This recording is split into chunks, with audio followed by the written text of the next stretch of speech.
सभी लोग हाथ जोड़ लीजिए, मंगलाचरण करेंगे। नमो अरिहंताणं, नमो सिद्धाणं, नमो आयर्याणं, नमो वज्रायाणं, नमो लोये सव्यसाहूढम्। मंगलम भगवान वीरो, मंगलम गौतमो गणी, मंगलम कुंद कुंदाद्यो, जैन धर्मोस्तु मंगलम। सर्वमंगल मांगल्यम, सर्वकल्याणकारकम, प्रधानं सर्वधर्माणां, जैनं जयतु शासनम्, जैनं जयतु शासनम्, जैनम जयतु शासनम। अर्थात जैन धर्म सदा काल जयवंत बना रहे, ऐसी हमारी मंगल भावना इधर है। जैसे कि हमारे 10 लक्षण पर्व चल रहे हैं, उसी के अंदर 10 लक्षण पर्व के अंदर आज कौन सा दिन है? आज 8वां दिन है, अर्थात उत्तम त्याग का दिन है। उत्तम त्याग माने क्या होता है, इसकी थोड़ी देर हम चर्चा करते हैं। उसके बाद हम अपनी बहुत सुंदर एक कथा को यहाँ से प्रारंभ करेंगे। कौन सी कथा को देखेंगे उसके बारे में भी देखेंगे। पहले उत्तम त्याग। ये जो उत्तम शब्द है, हम रोज चर्चा कर रहे हैं कि उत्तम शब्द का मतलब क्या होता है। उत्तम माने क्या है? सम्यक दर्शन, सम्यक ज्ञान का सूचक ये शब्द है उत्तम। अर्थात जिसको भी ये सारे धर्म होते हैं वो सम्यक दर्शन तो सहित होते ही हैं, वे सभी सम्यक दृष्टि तो होते ही हैं। अर्थात सम्यक दर्शन होना बहुत जरूरी है, अनिवार्य है। एक तरीके से ये समझिए कि भैया अगर हम बिना सम्यक दर्शन के यहाँ से जाएंगे तो समझिए हमारी गति अच्छी होने वाली नहीं है। अगर हमें अपना भव सुधारना है तो हमें सम्यक दर्शन को प्राप्त करना ही चाहिए, कैसे भी। चाहे कहते हैं ना कि भैया लाख कोशिश करनी पड़े तो भी हम लाख कोशिश करके भी उस सम्यक दर्शन को अंगीकार करेंगे और अपना कल्याण करेंगे। साथ ही में एक शब्द और जुड़ा है जो है त्याग। त्याग मतलब क्या है? अगर आसान शब्दों में देखा जाए तो छोड़ना।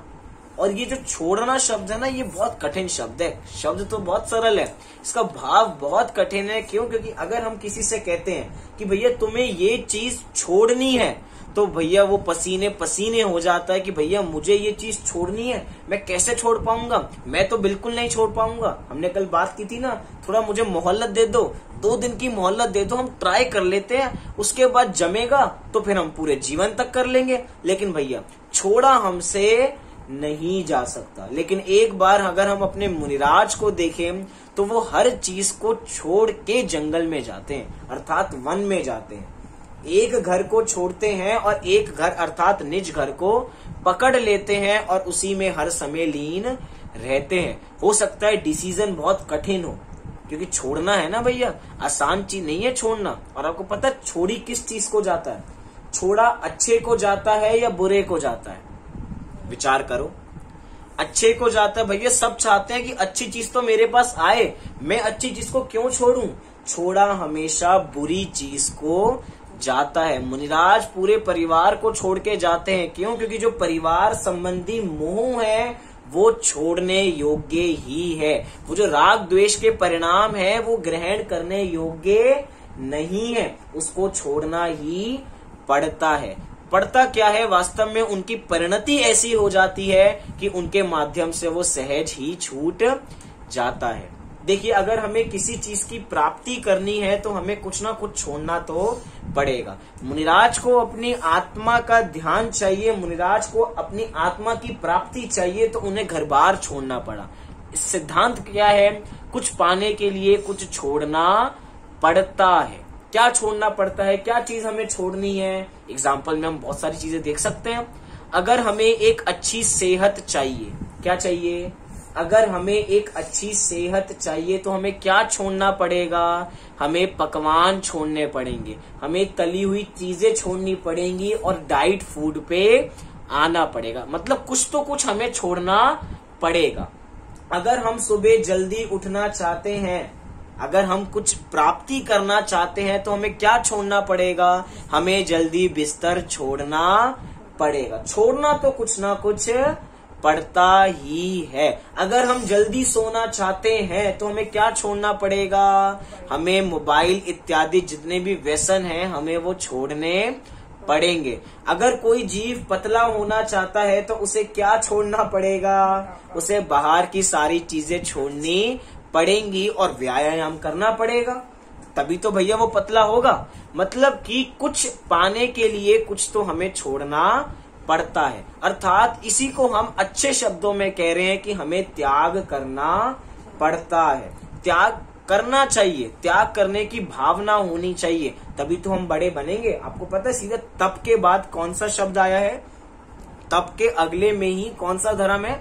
त्याग। मतलब पहले हम कंपलसरी रूप से क्या करें? पहले हम तप करें और उसके बाद त्याग करें। वैसे इसमें कोई क्रम नहीं है, हम तो बस तुकबंदी जमाने के लिए बात कर रहे हैं कि हम पहले तप करेंगे, त्याग करेंगे, तो ही तो हम जगत में और अपने आत्मा के रूप में महान बन पाएंगे, तभी तो हमारी आत्मा की ख्याति हो पाएगी। ऐसी एक बहुत सुंदर कहानी हम यहाँ पर देखते हैं कि भैया छोड़ना क्यों पड़ता है, हमें कुछ ना कुछ तो छोड़ना पड़ेगा। एक बार एक विद्वान और उनका एक शिष्य, यूं कहूं कि एक गुरुजी और उनका एक शिष्य नगर में चले गए और नगर में आराम से रहने लग गए। नगर में कुछ समय रहे और नगर से कुछ समय रहते ही गुरुजी ने कहा अपने एक शिष्य को, चलो अब दूसरे नगर में चलते हैं, बहुत समय हो गया यहाँ पर हम रह लिए हैं, अब यहाँ पे रहना ठीक नहीं है। तो उनका शिष्य कहता है कि गुरुजी, इस ये जो गांव है ना, इसमें बहुत सारी दक्षिणा मिलती है, यहाँ पे बहुत चीजें हमें मिलती हैं। एक काम करते हैं, कुछ दिन और रुक जाते हैं, कुछ दिन और रुक जाएंगे तो कुछ पैसे इकट्ठे हो जाएंगे तो आगे काम आ जाएंगे। गुरुजी क्या सामने से कहते हैं कि भैया हमने ये पथ कुछ इकट्ठा करने के लिए नहीं लिया, हमने तो ये सब मार्ग त्यागने के लिए, हमें किसी चीज की जरूरत नहीं है, हम छोड़ेंगे और अगले गांव में चले जाएंगे। लेकिन भैया उस शिष्य को अंतरंग में लालच आ गया था, लोभ कषाय जागृत हो गई थी, तो उसने क्या किया कि उसने कुछ पैसे अपने पास जमा करके रख लिए और गुरुजी को नहीं बताया कि मेरे पास अब कोई पैसे नहीं है, हम अब दूसरे गांव में चलते हैं। अब क्या हुआ कि भैया वो दूसरे गांव में जाने को तैयार ही थे कि बीच में एक नदी आई, नदी को उनको क्रॉस करना था। लेकिन भैया जो नाविक था उसने कहा कि मेरे पास 2 रुपए हैं, 2 रुपए लगते हैं इस नदी को पार करने के लिए, अगर तुम्हारे पास 2 रुपए हो तो मुझे दो, मैं तुम दोनों को नदी पार करा के दूसरे गांव में भेज देता हूँ। तो भैया वो तो गुरुजी हैं, गुरुजी तो सब छोड़कर आए हैं, उनके पास तो कोई पैसे नहीं है। अंदर ही अंदर शिष्य सोच रहा है मेरे पास पैसे तो हैं, लेकिन गुरुजी ने मना किया है इकट्ठा करने के लिए, और अगर मैंने दे दिए तो मेरा राज खुल जाएगा, मैं तो भैया नहीं बताने वाला, मैं कह दूंगा कि मेरे पास भी नहीं है। इतने में ही वो नाविक कहता है कि भैया यहाँ पे रात को रहना ठीक नहीं है, यहाँ पे रात को रहना बिल्कुल ठीक नहीं है, अगर तुमने नाव में बैठ के जल्दी से तुम यहाँ से पार नहीं हुए तो यहाँ पे भैया बहुत भयानक घटनाएं घटती हैं, जल्दी करो जल्दी करो। इतने में ही भैया उसको डर लगा शिष्य को, और उसने अपनी जहाँ पे पैसे छुपा रखे थे उस पोटली में से 2 रुपए निकाल के जल्दी से नाविक को दे दिए और नाव पार कर ली। और नाव पार करते ही शिष्य को अपने ऊपर इतना मान हो रहा था और गुरुजी से बोलता है, गुरुजी देख लो, अगर आज मेरे पास 2 रुपए नहीं होते तो आज ये जो नदी है इसको पार नहीं कर पाते, हमारी जान खतरे में पड़ जाती। मैं कहता हूँ ना हमें कुछ इकट्ठा कर लेना चाहिए, आप पता ही नहीं क्यों कहते रहते हो कि हमें कुछ इकट्ठा नहीं करना, जहाँ जाएंगे वहीं पे छोड़ के आ जाएंगे। आज मैं ही आपके काम आया हूँ, मैं नहीं होता तो आपकी जान तो चली जाती। गुरुजी आराम से सारी बात सुन रहे थे और अंत में गुरुजी ने कहा, देखो भाई, वो 2 रुपए जो तुम्हारे पास थे ना, वो भी तुम्हें छोड़ने पड़े तभी तुम्हारी नाव, तुम नाव में बैठ के पार हो पाए। वो 2 रुपए तुम्हारे साथ नहीं आए हैं, मतलब कि तुम्हें छोड़ना तो पड़ता ही है। शिष्य को अंदर से इतनी ग्लानि होने लगी कि वाह, बात तो बिल्कुल सच्ची है। अगर हमें नदी पार करनी है तो 2 रुपए भी छोड़ने ही पड़े, उसको देने पड़े। अपने साथ तो वो 2 रुपए नहीं आए हैं। मतलब कि त्याग करना कितना जरूरी है। हम त्याग नहीं करेंगे तो हमारा जीवन व्यर्थ चला जाएगा। छोटे छोटे त्याग करें, लेकिन त्याग की भावना तो भाएं। और हम निर्ग्रंथता की भावना ऐसे ही तो भाएंगे। ऐसी थोड़ी कि एकदम परिणाम जागेंगे और एकदम तुरंत कुछ मैजिक, एक मिरेकल हो जाएगा और हम निर्ग्रंथ हो जाएंगे। वो धीरे धीरे भूमिका इन छोटे छोटे त्याग से ही बनती है। और जब छोटा छोटा त्याग करते हैं तो बड़ा चेंज अपनी लाइफ में आता है। ऐसी एक और छोटी घटना है त्याग के संदर्भ में, फिर हम इस कहानी को शुरू करेंगे। एक बार ऐसे ही एक बहुत गरीब, बहुत भिखारी नगर में रहता था। राजा को लगा कि मेरे नगर में इतना भयंकर भिखारी, इतना जो हर समय भीख मांगता रहता है, जिसको कुछ मिलता नहीं है, एक काम करते हैं, इसको कल दरबार में बुलाएंगे और जो भी इसको चाहिए होगा इसको हम दे देंगे। तुम्हें जो चाहिए तुम वो हमसे ले जाओ। लेकिन भैया गरीब है, भिखारी है, बहुत सोच में पड़ गया, मुझे क्या चाहिए क्या चाहिए। उसको 1 दिन की मोहलत दे दी कि तुम अगले दिन आना, जो तुम्हें चाहिए होगा हम तुम्हें वो दे देंगे। वो गरीब गया और सुबह वापसी दरबार में आया। राजा ने पूछा, भैया तुमने रात को सोच लिया तुम्हें क्या चाहिए, अब बताओ तुम्हें क्या चाहिए।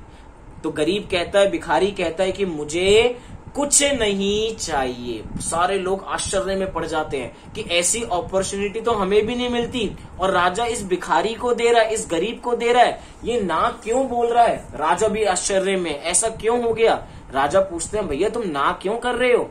वो गरीब कहता है, वो भिखारी कहता है कि भैया मेरी रातों की नींद उड़ गई। मैं रात को ये सोचता रहा कि जब मुझे इतना पैसा मिल जाएगा, मुझे ऐसा हो जाएगा तो मैं ऐसा करूंगा, जब मुझे ऐसा हो जाएगा तो मैं ऐसा करूंगा, जब मेरे पास इतने पैसे होंगे तो मैं इसको यहाँ पे ऐसे इन्वेस्ट करूंगा, यहाँ से गाड़ी लूंगा, एक महल बनाऊंगा। ऐसे करते करते मेरा कोई निष्कर्ष ही नहीं निकला और मेरी रातों की नींद उड़ गई। अगर आप मुझे आज कुछ पैसे दे दोगे, जब मेरे पास पैसे नहीं है तो मेरी रातों की नींद उड़ गई है, जब मेरे पास आप मेरे मन मुताबिक चीज दे दोगे तो मैं रात को सो ही नहीं पाऊंगा, इसीलिए मुझे कुछ भी नहीं चाहिए। हमारी प्रवृत्ति भी इसी प्रकार की होनी चाहिए कि हमें कुछ भी नहीं चाहिए। लेकिन क्या है, हमारा कटोरा हमेशा तैयार रहता है कि हमें चाहिए, हमें चाहिए, हमें चाहिए। हम बिल्कुल अपोजिट चलते हैं। लेकिन भैया हमें त्याग की भावना होगी तो ही हम आगे बढ़ पाएंगे। चलिए अगली कथा की ओर आगे हम बढ़ते हैं, जो आज हमारी प्रासंगिक कथा है, जिसका नाम है पशु से परमात्मा। अर्थात हम आत्मा से परमात्मा बनने वाली कथा की ओर आगे बढ़ रहे हैं। ये पशु कौन है, क्योंकि हमें कल पता है हमारा कल बहुत बड़ा पर्व है। क्या पर्व है, कल महावीर जयंती है। अर्थात महावीर भगवान का कल जन्म हुआ था। देखा जाए तो भगवान का जन्म होता नहीं है, जन्म तो किसका होता है, जन्म तो बालक का होता है। लेकिन कहने के अंदर यही आता है, नयों की भाषा में यही आता है कि कल किसका जन्म है, कल भगवान महावीर का जन्म है। तो हम उनसे ही संबंधित एक कथा यहाँ से जानने जा रहे हैं कि उन्होंने कैसा पुरुषार्थ किया, किस पर्याय में पुरुषार्थ किया और वो परमात्मा की ओर आगे बढ़ गए। आइए इस कथा को देखते हैं, पशु से परमात्मा। ये कथा है जो ऋषभ देव के पुत्र मोक्ष गए हैं उनकी कथा, अर्थात भगवान महावीर की ये कथा प्रारंभ होती है। भगवान ऋषभ देव का जीव, अर्थात उनका पोता जो है, भगवान ऋषभ देव का जीव पूर्व में व्रजजंग राजा था। उस भव में उसने मुनियों को आहार दान दिया था। तब अति विनम्र भाव से उसने मुनियों से पूछा, हे नाथ, यह मंत्रीवर मंत्री वगैरह मुझे मेरे भाई के समान प्रिय लगते हैं, इसीलिए आप कृपा करके उनके पूर्व भव का वृत्तांत मुझे बताइए। तब मुनिराज ने कहा, हे राजन सुनो, यह मतिवर मंत्री का जीव पूर्व भव में विदेह क्षेत्र पे एक पर्वत के ऊपर सिंह था अर्थात शेर था। एक बार वहां का राजा प्रीतिवर्धन उस पर्वत पर आया और वहां पीता आश्रम नाम के मुनि को विधि पूर्वक आहार दान दिया। क्योंकि भैया मंत्री जितने भी मुनिराज हैं उनको इतना ज्ञान होता है कि वे दूसरे के पूर्व भव का भी स्मरण उनको दिला देते हैं। क्या कहते हैं कि भैया तुमने उनको विधि पूर्वक आहार दान दिया था। सिंह को यह देखकर जाति स्मरण का ज्ञान हुआ था। उससे वह सिंह अतिशय शांत हो गया। फिर मुनिराज के उपदेश से उसने व्रत धारण करके संन्यास मरण अर्थात समाधि मरण अंगीकार किया। कल्पना करके देखिए कौन सा प्राणी समाधि मरण करने के लिए जा रहा है। कौन सा प्राणी है? शेर है, जंगल का राजा है। अगर उसके बारे में हम थोड़ा देखते हैं तो उसके दांत किस चीज को खाने के लिए बने हैं?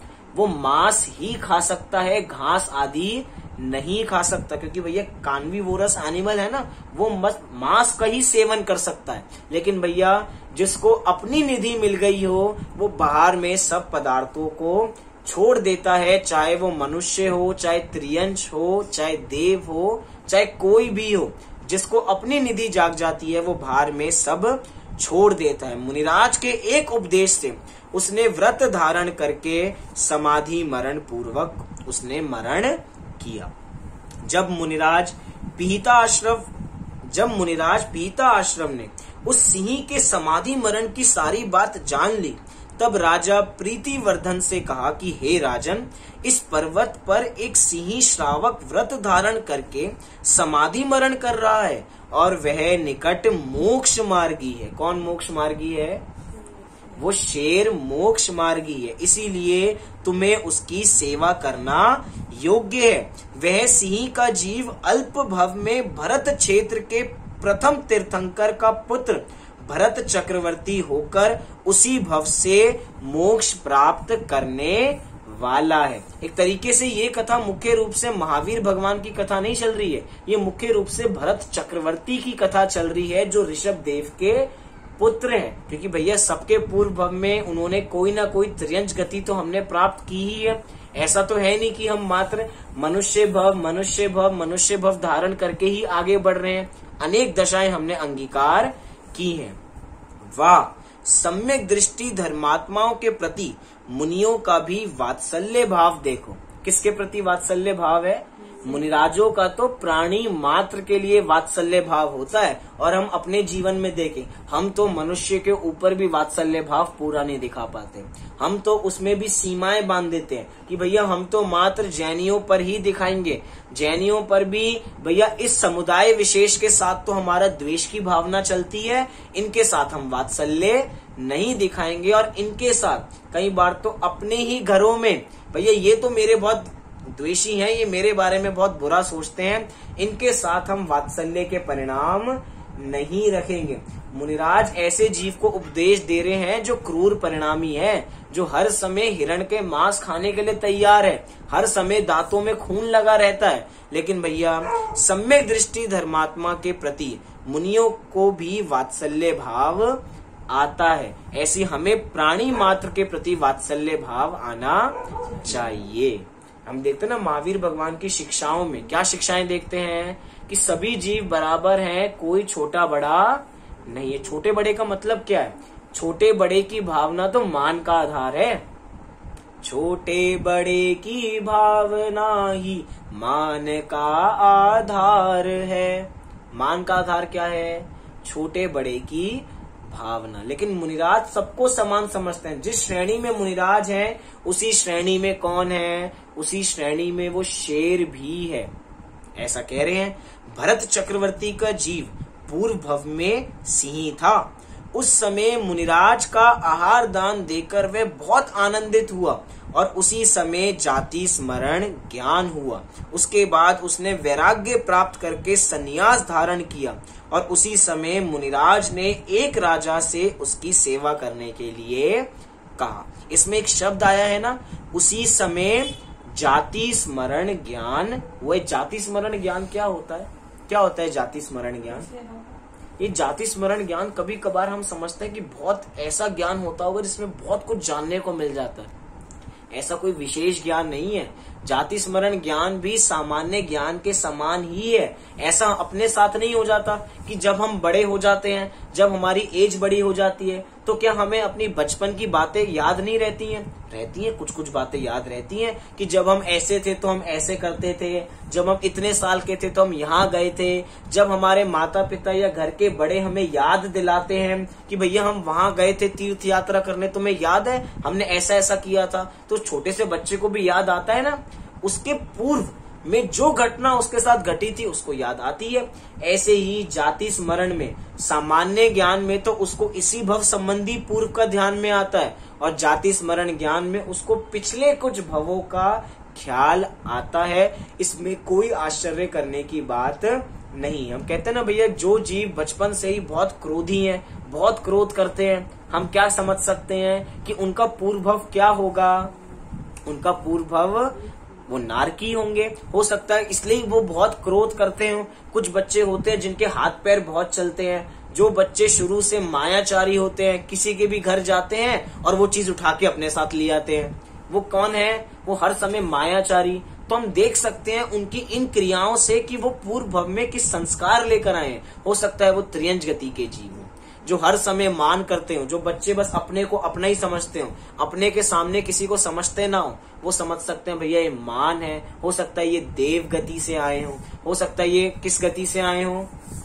मनुष्य गति से आए हो। मतलब कि उनकी पूर्व संस्कार जो वर्तमान में आते हैं उनसे हम उनका निर्णय कर सकते हैं। लेकिन उसी समय उन्होंने संन्यास धारण किया और उसी समय मुनिराज ने एक राजा से उनकी सेवा करने के लिए कहा। मुनिराज के वचन सुनकर राजा को बहुत आश्चर्य हुआ।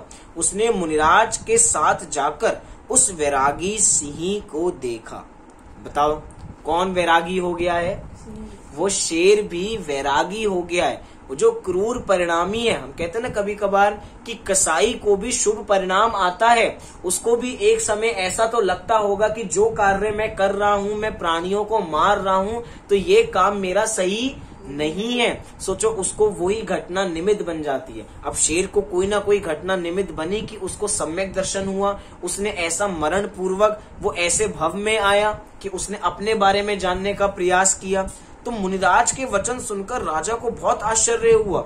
उसने मुनिराज के साथ जाकर उस वैरागी सिंह को देखा। हमने बात की थी ना वैराग्य के संदर्भ में, क्या बात की थी किसी को याद है?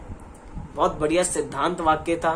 जो वैराग्य होता है, वैराग्य किसी घटना से नहीं आता है। क्या कहा? वैराग्य किसी घटना से नहीं आता है। जब जिस जीव को अंतरंग से वैराग्य आता है तो कोई भी घटना उसके वैराग्य में निमित्त बन जाती है। अभी हमारे साथ इतनी सारी वैराग्य की घटना घटित हो रही हैं। आए दिन हमें यही खबरें सुनाई देती हैं, आज हमारे ये चले गए, आज हमारे वो चले गए, आज उनके साथ ऐसा हो गया, आज वैसा हो गया। लेकिन उसके बावजूद भी हमें क्या नहीं आता?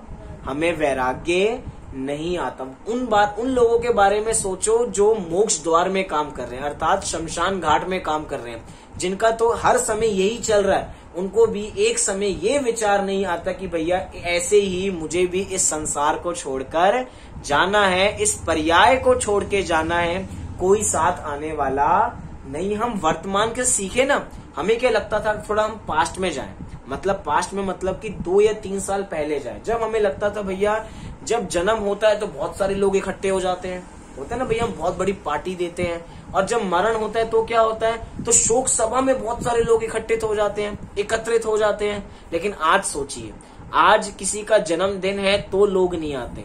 क्यों? क्योंकि परिस्थिति ऐसी है। हमें सीखना चाहिए कि जन्म में भी हमारा कोई साथ देने नहीं वाला है, और जब मरण आएगा तो मरण में भी घर वाले भी साथ नहीं देने वाले हैं। घर वाले भी कहेंगे भैया दूर से इस बॉडी को ले जाओ, हमारे पास नहीं लाना, इसको तो कोरोना हो रहा है, तुम ही कुछ कर दो, हमारे पास मत लाना। 4 कंधे ढूंढने मुश्किल हो जाते हैं। मतलब कि इससे, इन परिस्थितियों से हमें वैराग्य की भावना आनी चाहिए कि भैया ना जन्म समय में कोई काम आने वाला है, ना मरण समय में कोई काम आने वाला है। और जितना हमें पहले दिखाई देता था ना, जो हमारे बर्थडे पार्टी में लोग आ रहे हैं, शोक सभा में लोग आ रहे हैं, सब दिखावा है, सब ढोंग है हमारा। कहते ना भैया, सब संसार कैसा है, स्वार्थ का संसार है। सब स्वार्थ पूर्ति के लिए आते हैं। किसी को मरण दिखाई दे रहा है तो उसको लग रहा है ओह ये व्यक्ति चले गए, इनसे मेरा काम होता था। ये तो भैया, ये तो डॉक्टर हैं, अब ये मुझे दवाई कैसे देंगे। उसको दुख नहीं है, उसको क्या चीज है, ये मुझे दवाई कैसे देंगे, तो चले गए हैं, इनके साथ इनकी कला चली गई है। हम ऐसा विचार कर रहे हैं। मतलब कि ये पूरा संसार मात्र स्वार्थ के पीछे भाग रहा है, ये किसी चीज के पीछे नहीं है। हम तो स्वार्थी बने ना। जैन दर्शन अपने को क्या सिखाता है, क्या सिखाता है? हम इतने साल हमें जैन दर्शन विरासत में मिल गया, तो हम जैन दर्शन से क्या सीखते हैं, क्या सीखते हैं बताइए? स्वार्थी बनना सीखते हैं कि हम पहले अपना तो सिद्ध करें, हम दूसरे को संसार सागर से पार लगाने को तैयार है। भैया तुम कर लो कल्याण, तुम कर लो, हम रह जाएंगे। वो लोग होते हैं ना कि दूसरों को नाव में बिठाते रह जाते हैं और खुद नाव के पार रह जाते हैं, खुद पार नहीं कर पाते। सारे लोग कल्याण कर जाएंगे, पूरा संसार अपने लिए लगा हुआ है, लेकिन हम दूसरे के लिए लगे हुए हैं, हम दूसरे के लिए लगे हुए हैं। हम अपने बारे में कब विचारेंगे? उस शेर ने अपने बारे में विचारा तो उसने अपना कल्याण कर लिया। चाहे वो भरत चक्रवर्ती का पूर्व भव क्यों ना हो, चाहे वो महावीर भगवान का पूर्व भव क्यों ना हो, किसी भी पर्याय में क्यों ना हो, लेकिन जब तक हम अपने बारे में नहीं विचारेंगे तब तक हमारा कल्याण होने वाला नहीं है। अर्थात हम अपने बारे में विचार करें, अपने स्वार्थ को देखें तो हमारा कल्याण अवश्य होगा ही होगा। फिर क्या कह रहे हैं कि उसने मुनिराज के साथ जाकर उस वैरागी सिंह को देखा। फिर राजा ने उसकी सेवा तथा समाधि में यथा योग्य सहायता की। सिंह को भव्य आत्मा जानकर मुनिराज ने भी उसके कान में नमोकार मंत्र सुनाया। कोई ऐसी कहानी और हमें याद आ रही है जहाँ पे नमोकार मंत्र सुनाया गया था? जीवनधर स्वामी ने कुत्ते को नमोकार मंत्र सुनाया था। तो अभी हमें क्या है कि हम प्रथमा नियोग की कहानियों को पढ़ के भ्रमित हो जाते हैं। हमें लगता है कि उस कुत्ते ने, जीवनधर स्वामी ने अंत समय में उस कुत्ते को नमोकार मंत्र सुनाया तो उसका कल्याण हो गया। अगर नमोकार मंत्र नहीं सुनाते तो कल्याण नहीं होता। कई बार अपने साथ होता है ना, कई अपने साथ विपरीत परिस्थिति होती है तो हम नमोकार मंत्र का जाप चालू कर देते हैं। जैसे कि नमोकार मंत्र हमें बचाने वाला है, भैया वो पापों से तो बचाने वाला है, लेकिन हम ऐसा समझें कि जब जब दिक्कत आएगी तब तब हम इसका पाठ करेंगे और हम बच जाएंगे, ये हमारे लिए कवच का काम करेगा। ऐसा होने वाला नहीं है। अगर जीवनधर स्वामी उस समय नमोकार मंत्र नहीं सुनाते तो भी उस कुत्ते का स्वर्ग में जाना निश्चित ही था। क्यों? क्योंकि कुत्ते को तो नमोकार मंत्र कुछ ज्ञान नहीं है ना उसको। तो विचार करें, 2 मुनिराज, जब हम दूसरी कहानियां देखते हैं कि शेर को 2 मुनिराज उपदेश दे रहे हैं। विचार कीजिए शेर को कितना समझ में आ रहा होगा जो मुनिराज सामने से शब्द बोल रहे हैं। चाहे वो शेर भाव मुद्रा से पूरा भाव विभोर हो चुका है, वो 2 मुनिराज उस शेर के सम्यक दर्शन में निमित्त बन चुके हैं, लेकिन जो मुनिराज सामने से वचन बोल रहे हैं क्या वो उसको समझ में आ रहे हैं? क्या यहाँ पे कोई जीव होगा तो उस जीव को हमारी भाषा समझ में आ रही होगी?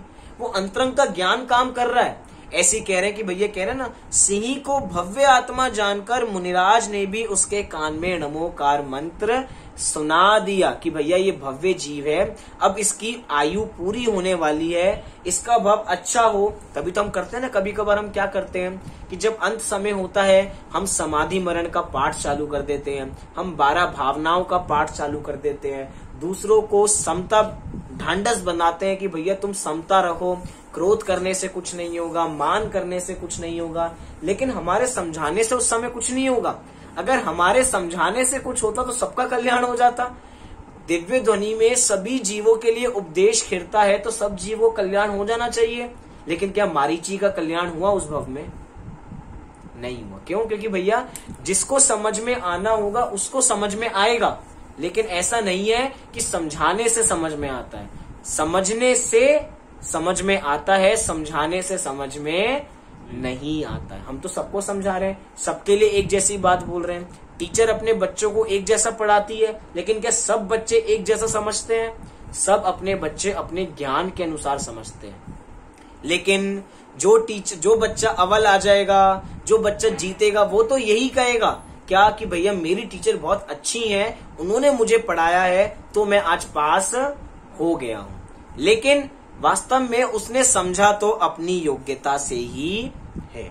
फिर आगे क्या कह रहे हैं? आगे कह रहे हैं कि 18 दिन तक आहार का त्याग करके पंच परमेष्टि के चिंतन पूर्वक देह छोड़कर वह सिंह दूसरे स्वर्ग में देव हुआ। कितने दिन का किया उसने?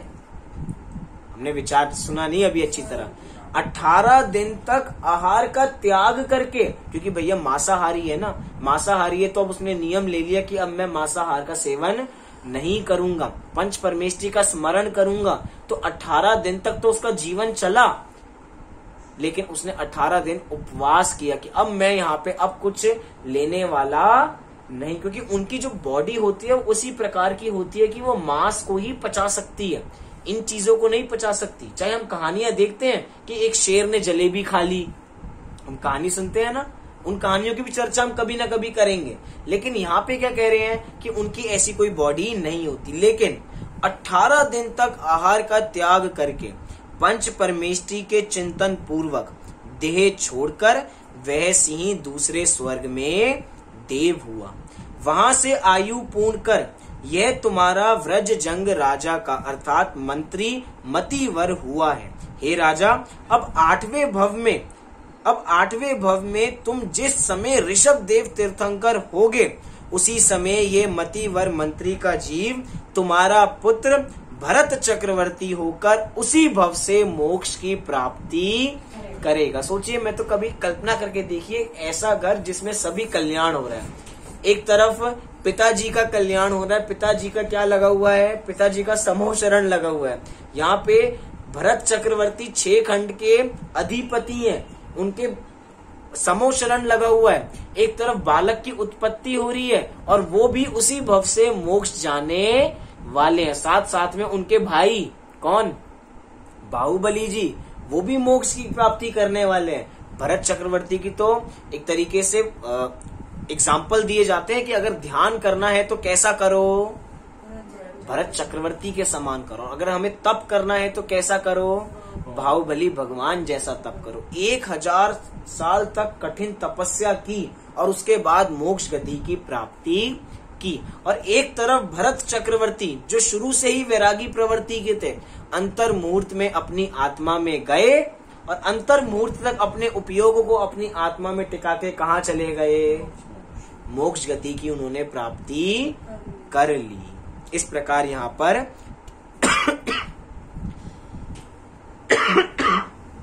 उसी समय ये भरत चक्रवर्ती उसी भव से मोक्ष प्राप्त करेंगे। इस प्रकार मुनिराज ने राजा व्रज जंग को मतिवर मंत्री का जीव का वृत्तांत वहां पर बताया। मतिवर मंत्री अपने भूत और भविष्य के भव की उत्तम चर्चा मुनिराज के श्री मुख से सुनकर बहुत आनंदित हुए। भैया, जिसको ये पता लग रहा हो कि मैं अब कहाँ जाने वाला हूँ, उसको अंतरंग से उल्लास क्यों नहीं होगा? उसको अंतरंग से उल्लास होगा। अगर मैं आपको अब कह दूं कि आपको अब थोड़े समय बाद मोक्ष जाना है, तो अभी से तैयारियां शुरू हो जाएंगी ना। हमारे वैसे ही परिणाम होने लग जाएंगे। वो तो हमें पता नहीं है ना अभी हम कहाँ जाने वाले हैं। अगर कहते ना कि जैसी हमारी गति होने वाली होगी वैसी हमारी मति चलनी चालू हो जाएगी। और इसी के अपोजिट भी हम देख सकते हैं कि जैसी हमारी गति होनी होगी वैसी हमारी मति चालू हो जाएगी। जैसी गति होगी वैसी मति, जैसी मति वैसी गति। दोनों को हम देख सकते हैं, दोनों ही सही है, दोनों अपनी अपनी अपेक्षाओं से सहित है। लेकिन भैया उन्होंने सुना कि मैं कहाँ जाने वाला हूँ, मैं मोक्ष की प्राप्ति करने वाला हूँ। अंत में राजा व्रजजंग जो तीर्थंकर ऋषभ देव होकर वह मतिवर मंत्री सम्राट चक्रवर्ती भरत होकर मोक्ष को प्राप्त हुए हों, उन्हें हमारा नमस्कार हो, उन्हें हमारा नमस्कार हो, उन्हें हमारा नमस्कार हो। ऐसे कौन कौन? ऋषभ देव भगवान और साथ ही साथ में कौन? भरत चक्रवर्ती जी ने अपना कल्याण किया। और सोचो, इसी भूमि पे उसी समौ शरण की भूमि पे उनके पोते भी अर्थात ऋषभ देव भगवान के पोते भी वहां पर विराजमान है। मारीची की पर्याय में जो अभी अपना कल्याण अभी नहीं करेंगे, लेकिन बाद में वो भी शेर की पर्याय में सम्यक दर्शन को प्राप्त करके अपना कल्याण करने वाले हैं। अभी तो कल उनका जन्म होगा, और जन्म होगा क्योंकि भैया शुरू से तीर्थंकर प्रकृति नाम कर्म का उदय चला आ रहा है, तो वो भी अपना कल्याण अवश्य करेंगे। इस प्रकार हम अपना कल्याण करें और अपने बारे में विचार करें, स्वार्थी बने, उत्तम त्याग की भावना भाएं और शीघ्र अतिशीघ्र मोक्ष गति की प्राप्ति करें। इसी मंगल भावना से अपनी बात को यहाँ पर पूरी करते हैं। सभी लोग 9 बार नमोकार मंत्र का पाठ करेंगे।